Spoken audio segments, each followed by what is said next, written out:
Hi guys, welcome to my channel. I just wanted to kind of hop on here and discuss some general gut health and digestion related things that I talk a lot about with clients, with people who are just asking questions in general.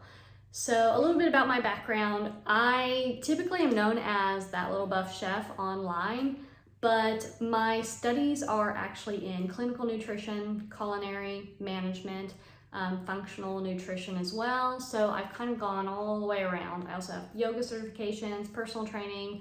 I worked as a motion therapy specialist, and now I work in a gut health related clinic, mostly doing colonics. So I help people go to the bathroom. If that's not the most selfless thing you can do in terms of providing healthcare to people, I don't know what is. So I like to say that I have covered every aspect of digestion and health from tongue to tushy, because I started as a chef and a competitive physique athlete, so I understand the body mechanics, all that sort of stuff, how you are affected during certain training or high stress or diet related scenarios.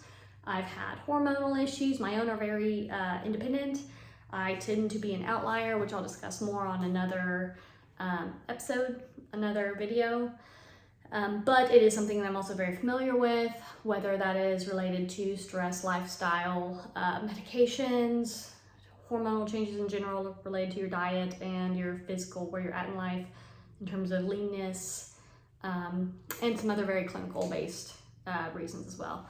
But to not get off topic, I wanted to kind of start with just talking about some general things that will help with your digestion in general, not relating to, a diagnosis of SIBO or candida overgrowth or anything along those lines, leaky gut, IBS. These are things that are going to typically be things that I ask about whenever I have people come into the clinic, whenever people ask me questions online, when they're experiencing something and want my advice on recommendations. I'm usually going to start asking some very similar questions, and this is kind of the reason why, or a lot of times, the advice that I'm giving people related to that, and we'll probably get into some specifics as well, as I don't have notes on this. It's just kind of things that are coming to mind and that I'm repetitively saying. So we will kind of start with the mouth. The digestive system is the same tongue to tushy. Being that it's the same tissue, is one continuous tube. So I like to ask people about their mouth, their their oral hygiene, whether they are good at teeth brushing, they have, chronic bad breath, gingivitis, dry mouth, those sorts of things, and what their tongue looks like. So if they have like a coating on their tongue, if they were bad about hygiene habits as a child, a lot of times those can kind of mimic or give us an idea of what we are dealing with further down. So if you always have like a bad taste or a coating on your mouth, and depending on what color it is, keep in mind that the same bacteria in our gut that we're breathing up is coming up through our lungs, through our esophagus, and it is exiting. And a lot of times, especially if we're mouth breathers, or we find this a lot, when you wake up next morning, you've been sleeping all night, some people snore, whatever. 8 hours of just breathing. When you wake up in the morning, a lot of people have a coating on their tongue. That's pretty normal. But then it can vary on having that through the day, different colors, different tastes. What's it look like? Whether it's got a more yellowish, whitish tinge, how much? And then how red, just in general, is your red kind of swollen and red looking and have some scalloping on your, along your tongue here. Those are all things we might look at for signs of inflammation, signs of like a mild allergic reaction. So your tongue might be swelling, a little red, or nutrient deficiency if it's super smooth. But also we're gonna look at the color of that gunk on it and just ask in general, do you have a lot of that? Because that is a sign of the food and the bacteria, maybe yeast, as we're breathing all night, coming up and settling on the fibrous tissues, the structure of the tongue itself. So it's going to come up and all those little food particles are going to catch on there. And so one of the biggest things you can do is to scrape your tongue. Like take a spoon. You can buy tongue scrapers. I like a big metal spoon. Just take it from your kitchen, leave it in your bathroom, make sure you wash it before and after, and scrape your tongue, like, get it all back in there. And then oil swishing, coconut oil, very antimicrobial. Put a couple tablespoons in your mouth, swirl it around, do not swallow it. If you've got 10-15 minutes, just walk around the house doing that in the morning. That will help to also pull out a lot of the microbes, any viral sort of bacteria that's in your mouth, in your saliva, just that you're breathing during that time, and then spit it out. Maybe do that before, or if you've scraped your tongue, you feel like there's a lot of gunk in there after, do that. So that's kind of step number one. Also, chew your food. Chew your food. When we chew our food, we want to make sure we're chewing about 20 to 30 times. And a lot of people, if they eat quick, they are not chewing their food adequately. They're averaging like 5, maybe 10 chews and then swallowing it down. So that has a lot of different properties as well. We want to kind of pre-mush it. We're pre-digesting our food. When we're doing that, we're manually digesting it. And that helps to prevent things like SIBO, from food not being fully digested and us having malnutrition. It makes it very hard on your stomach to break it down more with stomach acid. With any digestive enzymes, there's less surface area for the enzymes to actually interact with. And then we're probably overfeeding other bacterial strains and viral strains as well by leaving, all that nutrients on the table that we're not really absorbing is getting passed on to them. So chewing your food. This helps with, in an enzymatic manner, we have what is called salivary amylase and pancreatic amylase. So this is the next step where it helps. Amylase is going to help with the carb digestion and breakdown. So it kind of gets a first chance at enzymatic activity in our saliva. So the more we're able to mush around that food with our saliva, you might even notice that food tastes sweeter, especially the carbs, as you're doing so, because it's starting that reaction and we're just chewing it more and tasting it more probably. So that specific enzyme interacts in our saliva with carbohydrates specifically. It helps with them to enter the bloodstream and kind of to give us some immediate energy as opposed to being done so more like the small intestine. If you have a tendency to high blood sugar, not that we don't want our enzymes and our food to be partially digested, we still want to chew our food adequately. That enzyme is turned off by stomach acid. So it has the chance to kind of begin the breakdown process. We swallow it, depending on the pH level, if it's accurate of our stomach, which that's not always the case. It is then halted. Our food is in the stomach and we have digestive juices. We have hydrochloric acid, betaine, pepsin, HCl. All of those are going to help to denature proteins, break them down into smaller amino structures, help to emulsify fat globules. So mix in with the fats, like making a vinaigrette. So think acid, oils, shakety shake, more little bubbles, vinaigrettes in our belly. That's why we need stomach acid. And the proteins, it sounds terrible, but we've all seen the videos where or a marinade. That's less gross than the Coca-Cola analogy. You have meat, you're marinating it. It is denaturing those protein structures, making them softer. If you leave it in too long, for example, pineapple has bromelain, which is a digestive enzyme, very strong. If you marinate your steak in it for too long, it's going to turn into mush. So those enzymes and those acid reactions are going to primarily take place in our stomach. Not all enzymatic reactions though, because a lot of those then take place as it passes through the jejunum into the small intestine. That's where we have a lot more enzymatic activity and we have a lot of absorption. So when we have cases of people being overfed, high calorie consumption, high food consumption, whether it's foods that have nutrients available, maybe they're malnourished because it's low nutrient, high calorie, like processed foods. But we can also see this where it is high nutrient dense food, but we're not chewing it properly, we have malabsorption, we have issues with our gut lining itself, so I'll backtrack on that. So then it is not absorbed properly, so that is another reason we might have some malnourishment. So all of this is to prepare the body to better be able to pass those nutrients through the gut barrier, absorb them, use them adequately. So what did I say? I was going to backtrack. Goodness, where was I at on this? Malnourishment, malabsorption. I'm gonna have to edit this part out and think on this.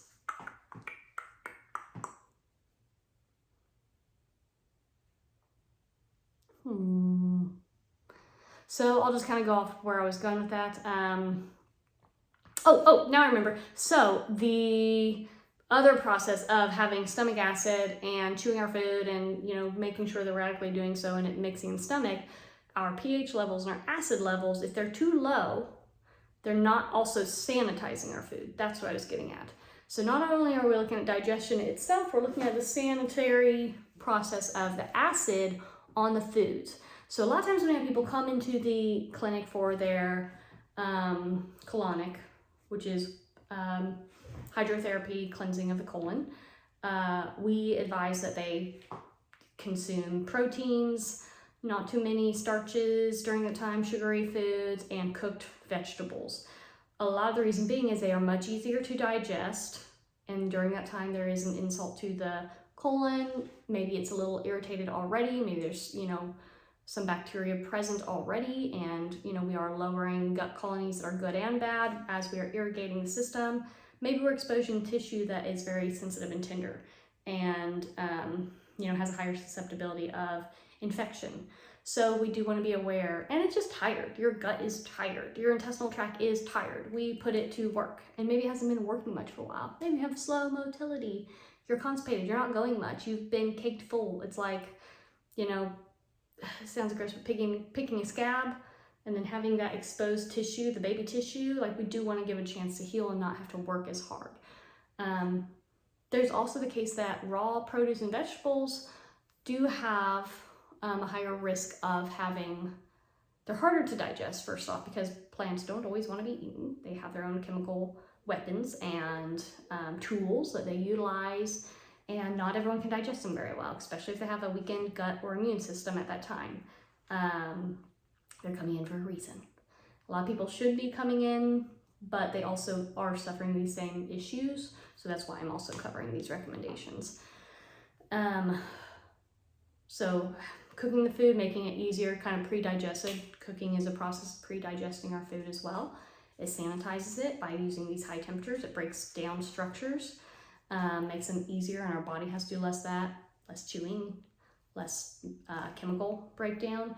But it also sanitizes where maybe that broccoli sprout had some bacteria or viral or toxins on it during the growth process, during the harvesting process. We all see food outbreaks all the time.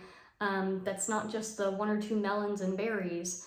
All these little florets, all these little foods, all these little live plants and chickens and whatnot, even if we're not having a full reaction every single time, they do carry bacteria or viral, microbial parasites.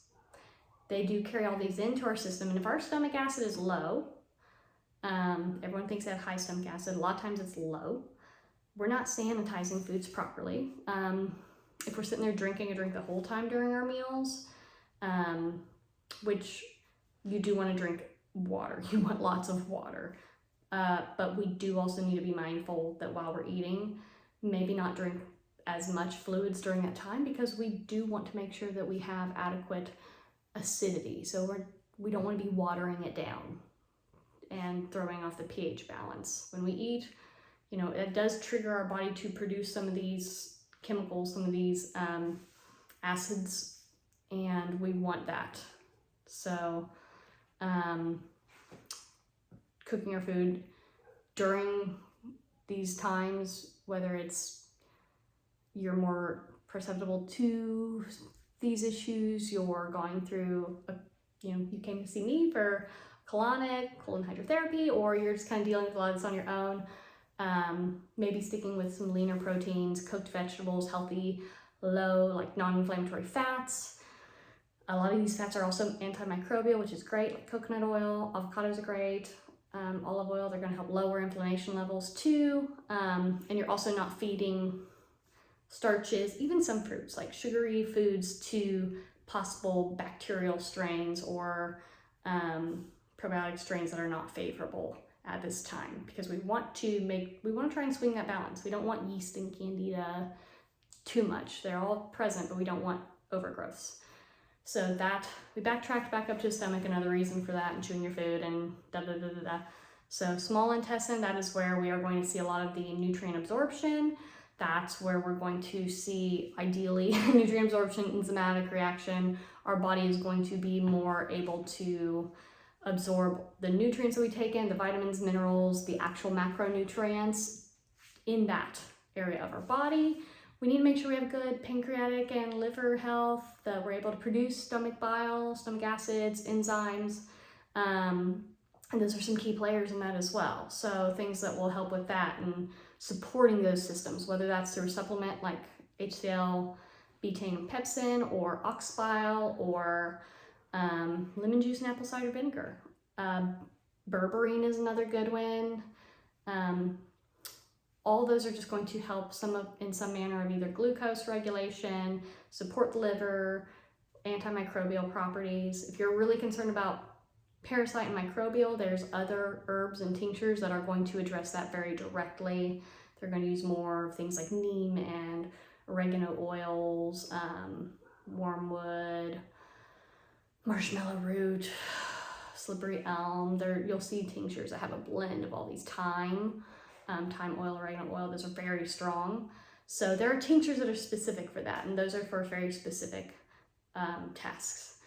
So in small intestine, absorbing all our nutrients, we need electrolyte balance for that as well. Sodium, potassium, magnesium, calcium, for the electronic activity of our cells to be able to absorb and pass nutrients.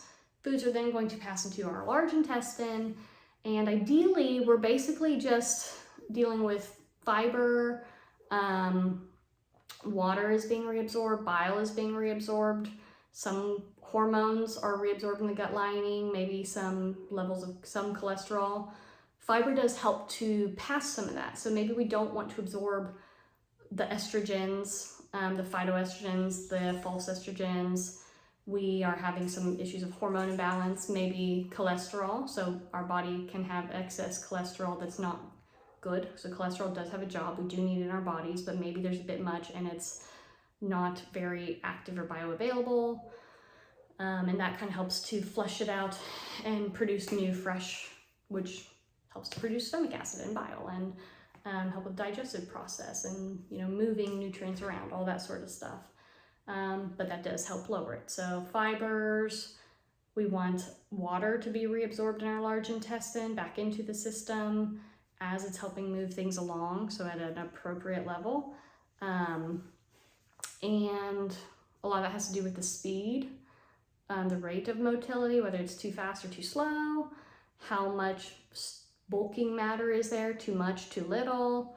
Is our body trying to get rid of something that it just does not want there? Don't give a shit how it gets it out, literally.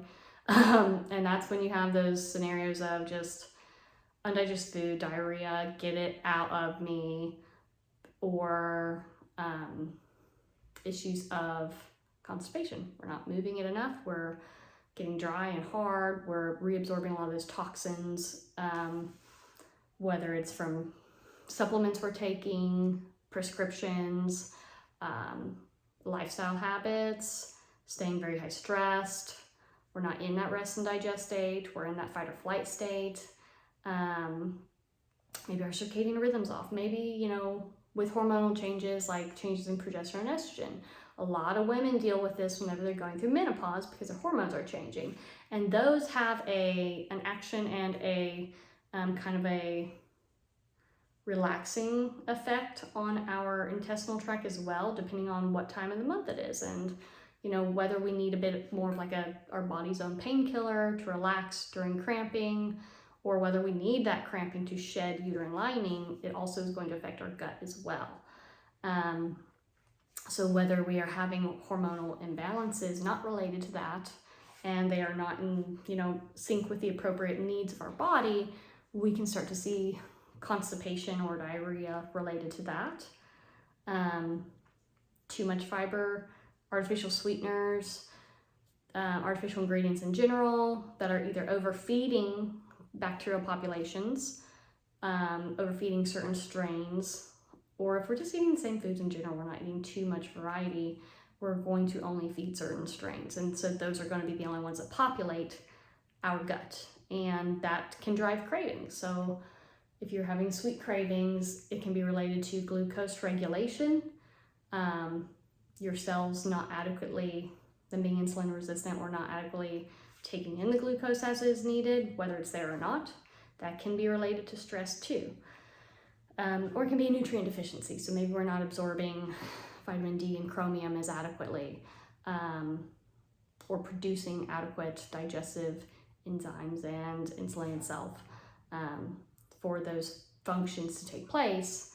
Well, our body still needs sugar, and it just kind of is not realizing because it's not, the action's not happening as it should. So our body's cells are screaming and having us have cravings. Well, go get more. I don't see it. And it's like, it's right there. It's like in your bloodstream. I'm bringing it to you, like cell, like it's here. And your cell's like, no, I don't see it.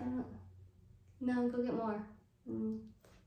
And so that's where you end up with insulin resistance. It's where you end up with high blood sugar levels, especially if you're stressed. So stress also has the property of cortisol levels, which will prevent the blood sugar from entering the cell and being like, no, she's like running from a bear or something right now, or like solving a really important math equation, like her brain's really tired, she needs it for something, I don't know what, but she needs it. And we're like, no, it's just a crappy email.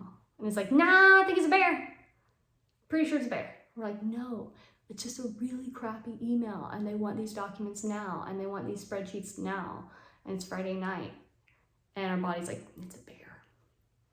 And so too much of that continuously, and our body is not going to, it's going to stay in that state where it takes more insulin and we are craving more blood sugar to match those needs because it's resistant, it's not hearing the signal, it's not sensing the insulin. It takes more insulin to be like, look, it's right here. You don't need to have cravings. It's fine. It's like, oh, it's like finding socks for your husband or something. It's like there's a whole freaking drawer of them. Like, we don't need to buy more socks. Like, there's not one pair is the only pair that ever existed and it's dirty and it's in the laundry. There's a whole drawer of them. I'm not buying more socks. And, what do? Of course you buy more socks. They keep telling you they're out of socks. And then you're like, did you look in the drawer? No. That's why we have a whole drawer of socks. And you wear 7 pairs because that's how many days in the week there are. But we have 47 pairs. That's insulin resistance right there. Anyway, that's not personal. Not personal matter. So we can have cravings related to that. We can also have them related to yeast or candida overgrowth. If you think about like brewing beer, making bread, all those properties, they're yeasty foods. They need sugar to produce bread. For gases, so if you're very gassy when you have those foods, you crave those foods, you don't understand why, those little buggers can send signals to your brain, be like, hey, what would be a good idea? They are the peer pressure society in your gut. They're just the same. They're like, you want a beer? You want a beer. Our body is just like a bunch of high schoolers. They're going to try and pressure you into having candies and beer. So ignore them. But it is hard. It's hard to overcome some of those very specific types of cravings because they can hijack your cognitive abilities a little bit. They can utilize neurotransmitters. They can, utilize your emotions. Emotions are tools that your body uses to have you do certain jobs. So whether that's a dopamine response, whether that's you're finally producing melatonin in response to getting the things that help produce serotonin, dopamine, and the sugary, carby foods, a little bit of protein, some L-tryptophan.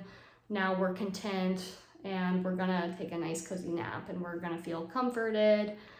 So those neurotransmitters, they are our body's way of getting us to go do things. Same as if we're hangry or aggressive.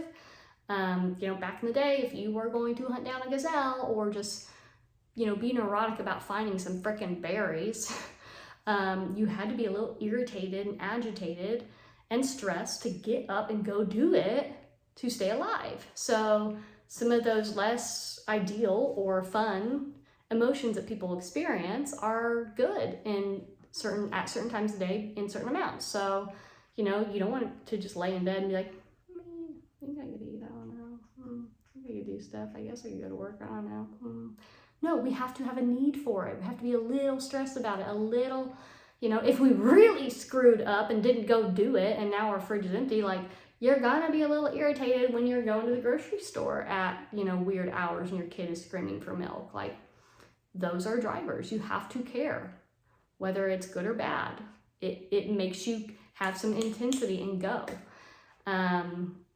It's just a matter of whether that's in the mornings when it's appropriate and needed, or in short bursts, whether it's adrenaline related, temporary as it should be, which a lot of times people are not, and that's how they end up with some adrenal fatigue, or maybe their thyroid starts to downregulate, or they start to have a flip-flop, a reverse circadian rhythm, because these concerns are keeping them up at night or they're occurring at night.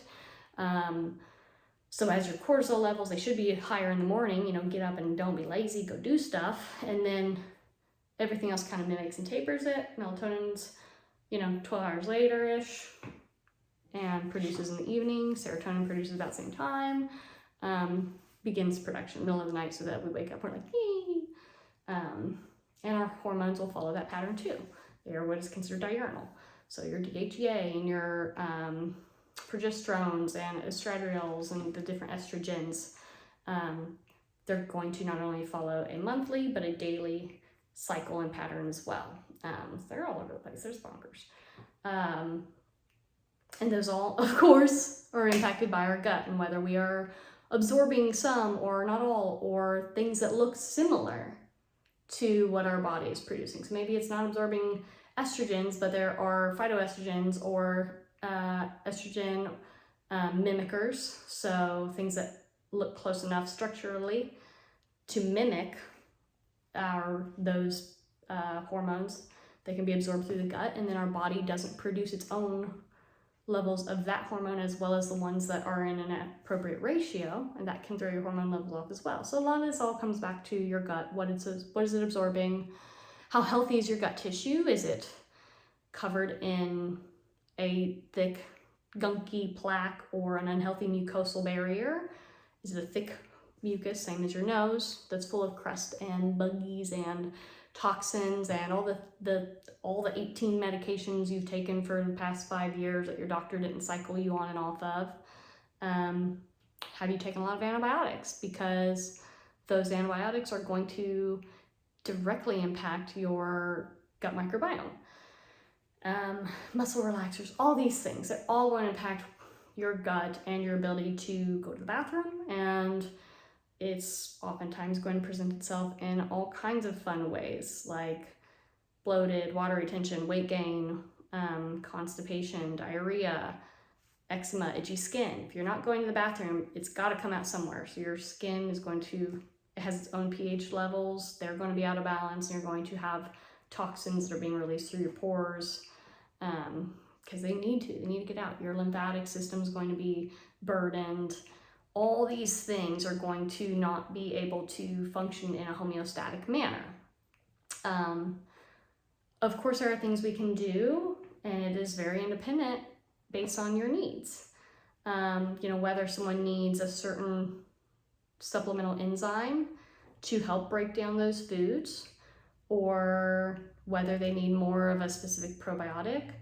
Is it the right time to add that probiotic? Is that the right one? Or do we really need to focus on eradicating and removing the ones that are not favorable? It's like trying to send a shuttle to Mars. Like, okay, is it habitable? Is it inhabitable? Are there aliens there? Are they gonna jump us? Do we have is there any sort of colony that we've set up, like colonization kind of a priority for sustaining life? So if we're not really doing those things first and working on our gut lining, making sure our gut mucus is not full of toxins, removing it, helping to schlep away some of that, the irritating, crusty, bacteria-ridden gunk, and then produce more healthy mucus to keep the tissue barriers healthy. How tight are the junctions of our microvilli and villi, the little phalanges that are in our gut? So a lot of times especially with people with intolerances, gluten intolerances, celiac, the fingers that absorb the nutrients, they're nice and happy and they're like little broccoli florets or paintbrushes. And in these individuals that they're chronically irritated and not working properly, they're being, introduced to things that cause cell damage to those who are intolerant of those. This is very specific for celiacs too, by the way. They start to shorten and become damaged and flat. And so they don't have as much opportunity. If all these little phalanges have receptors, this is what creates the surface area of your gut and being able to absorb nutrients is all this in here. This, if you stretched everything out, that surface area in between those fingers is a lot longer than this surface area. So we're talking about surface area. And so if these are all flattened and there's not much receptors that are still healthy, and if they're very wide and open and they're not tight, open, tight, as needed for nutrient absorption, not only are they not absorbing nutrients, but they're leaving opportunity for bacteria and parasites and toxins to enter into streams that are not able to home them, house them, use them appropriately. So that's when we see parasites and viruses enter our body and we just have chronic inflammation or just an intolerance to everything and anything. We don't tolerate anything because everything and anything is getting through that gut lining and nothing is being absorbed. And so our body is just creating this like autoimmune flag for everything. It's like overwhelmed. And so then our cells are replicating that are unhealthy and they're not recognizing healthy. So it's this overactive immune disorder, this, overactive ability or disability of our cells to absorb nutrients, to recognize themselves. If your cell doesn't recognize itself when it looks in the mirror or at, its same cell, and they don't recognize each other, they're just like, bad guy, bad guy, bad guy, bad guy, bad guy, bad guy, histamine, everything, kill them all, cell death, everybody, cell death. And then they themselves are like, no nutrients, you're a bad guy, you're gonna poison me, don't bring that here, no, this is my no square, don't bring that here. Your cells freak out. I don't think that was overly dramatic or anything. That's what your cells are doing. When there's lots of toxins and bad things that are leaking through your lining, they're very upset, paranoid, and susceptible. And we behave that way. We are terrified of every food. We're like, I don't think I tolerate that. I don't think I tolerate that. I can't eat that. I can't eat that. I'm going to gain weight from that. I'm going to gain weight from that. I'm not going to poop today. I'm not going to poop from that. I'm a very stressed out individual. I'm neurotic about everything. And then our body's like, did you hear that? She's going to gain weight. She's going to react to everything. Bet the fuck she do. You heard it. And our body hears what we're thinking. So whether we go through all this work and we get over these intolerances and our body's healthy and absorbing nutrients finally, months and months and months down the road, and we still are like, I said almond milk. I think they used regular. Fuck it. I just want my drink. I've been standing in line 20 minutes. I just want it. Fuck it. Let's drink the drink. And our brain's like, she's gonna just do it. She knows we don't tolerate milk well. She knows we don't. And our body's like, actually, we've been producing like enzymes that do pretty well with milk for a while. Like, she's been eating pastries that have like dairy, like butter and stuff, like cookies and, like mom made a casserole like last week And I know there was cheese in there. Like, she might not have said it, but I know that was not like no fake cheese. And she was good. But it's just like the very obvious, like, milk in my Starbucks drink. I'm not going to tolerate that well. Or I don't think I do whey protein very well. I've been doing plant-based for a while, and I'm pretty sure that has whey protein in it, or casein. I'm not going to tolerate that well. And so our body will preemptively, as like a security measure, be like, all right, get the histamines locked and loaded. Get ready, fam. All right, let's get some preventative water retention. Send it there. Pad the body. Get that padding in place. Get that inflammation in place. Get the heat ready. Send it. Let's get ready to kill any bacteria or any infection or anything like that. Like, let's get some water to pad those cells and those organs, keep them safe while they recover. And so it goes through these processes preemptively, whether we're still having those issues or not. So as we're going through these healing processes, at the very end, while things like L-glutamine and certain types of magnesium, which I can cover in other videos, are great for improving regularity. You want to make sure you're having healthy bowel movements. You want to make sure that they're, according to Bristol stool chart, like a good healthy bowel movement. You want to make sure that your mucosal lining is in good health and that you've done things to support the microvilli of your tissue lining. You want to chew slowly. You want to support your stomach acid levels, and realize that a lot of times when people think that they have excess acid, it's more so that the tissue in the esophagus is not prepared to handle the same acid levels as your stomach. They do not have the same tissue. They are not built to, one is built for high acid, one is not. So we are going to be aware of acid when a tissue is introduced to that stomach acid that's not prepared for it. That doesn't mean you have high stomach. If anything, you probably have low, or else the valve that keeps it shut would not be leaking open, or it just has been long-term damage from a weak valve, from being like, my acid levels are kind of there, but because they close based on that pH level. They're like, no ma'am. And then they open when food comes in, they're like, no. So all those sorts of little things, making sure we have stomach acid, making sure our tissue's healthy, our gut lining is healthy, and making sure that we are aware of our vagus nerve, using things like cognitive behavioral therapy. There's a lot of audio out there that helps with this, to make sure that the mind and the gut connection are resynced up, because a lot of people, they are not, whether that's because you're too busy and stressed to go to the bathroom, you're not making adequate time to go to the bathroom, you have dieted too much, or had so many intolerances that you ate low calorie, high stress, high inflammation, low nutrient content, low motility, whether that's based on the food itself. It's just low fiber, low nutrient mush that your body doesn't recognize. I don't recognize half the labels on some foods. I wouldn't know how to digest it either. Be like, what enzyme do I fucking use on that? I don't know. I don't think I make one. Like, versus foods that it's like, oh, chicken, yeah, I can, yeah, protein, yeah, no, I got enzymes for that one. A fruit, yeah, totally, cool. Potato, yeah, even that's good, cool. Vegetables, got it, oh, yeah, cool, yeah, that's an okra. It's spelled weird, but I know what that one is. That's one thing. Got it. Versus 50 some ingredients that your body's like, I don't know what enzyme does what with that thing, I don't know. And individual appropriate water, electrolyte, and fiber needs, those should be met as well. All these things come together to produce a healthy, happy bowel movement, a nice, healthy poop.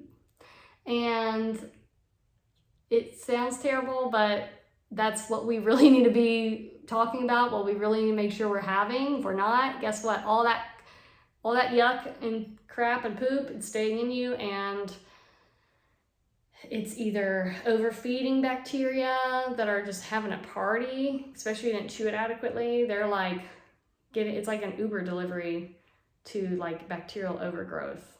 Like you DoorDashed yourself to distension. Like, you're gonna be bloated.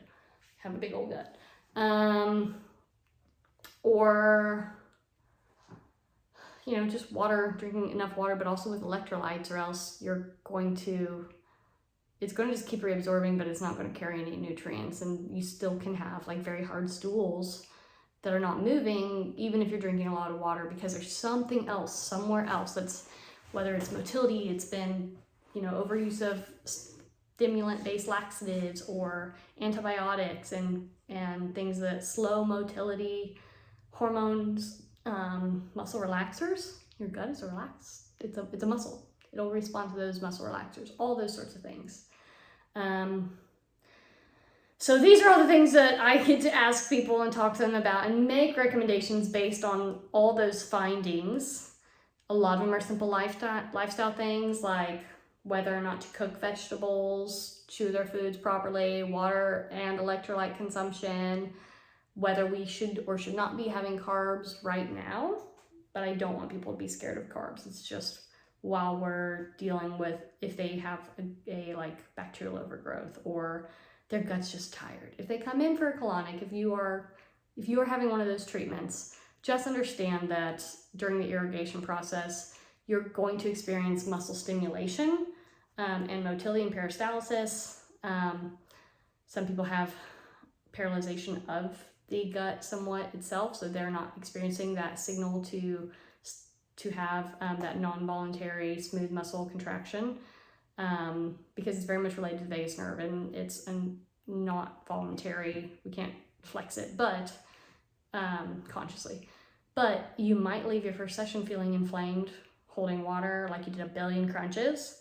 But also you might have just exposed some of your gut tissue that has had a lot of gunk built up on it. And not to say that it's leaky gut, but you know, if you've got a bunch of boogers in your nose and you get rid of them and your nose is irritated, it's going to sting a little bit.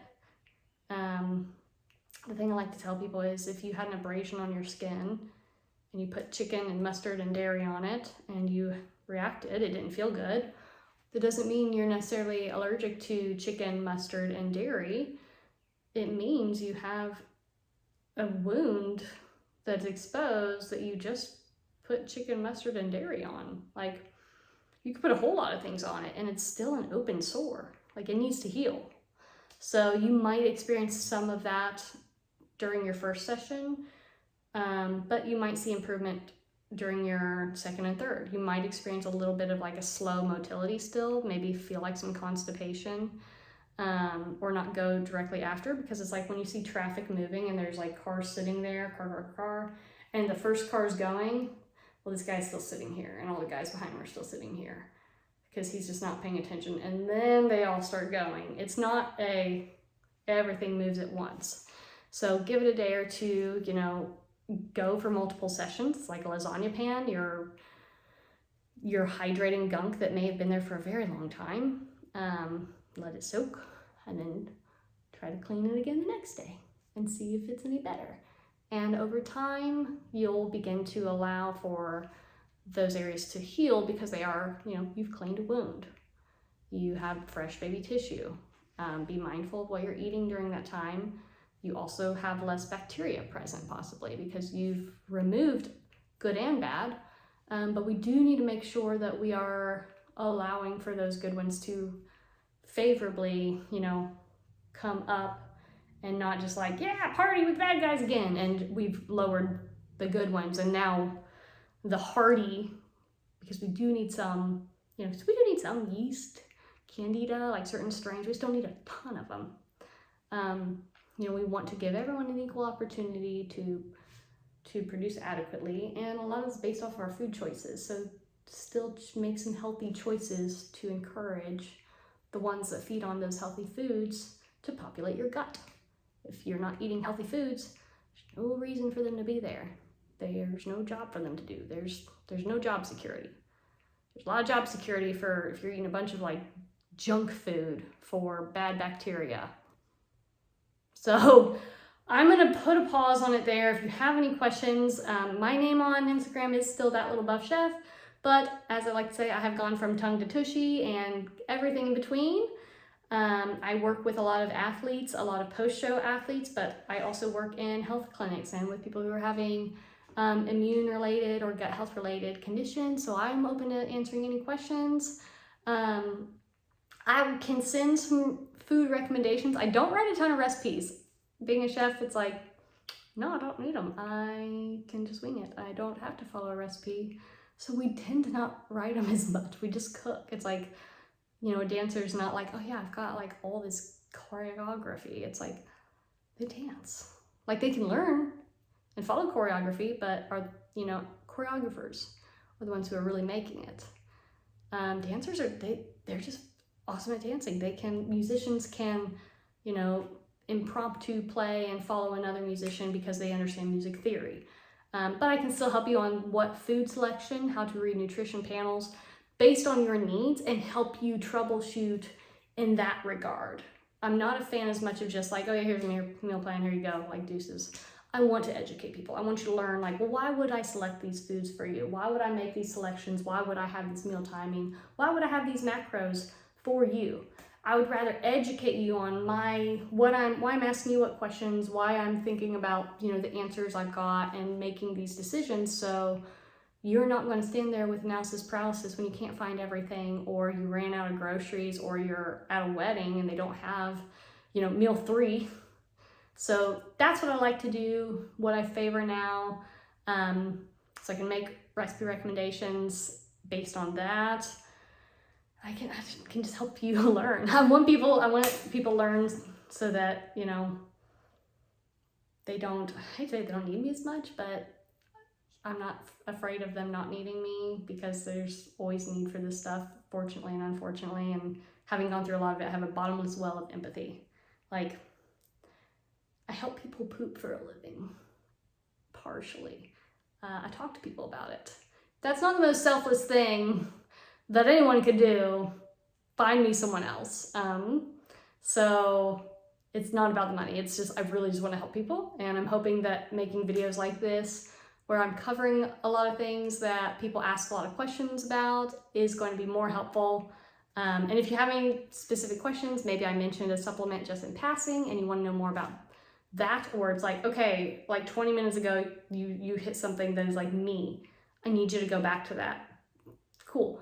Ask me, send me a message, find me on Instagram. I respond better there, but I am going to make more of a habit of making these longer videos because I'm long-winded. So yeah. And I guess comment, like, and subscribe. Tell me what you think.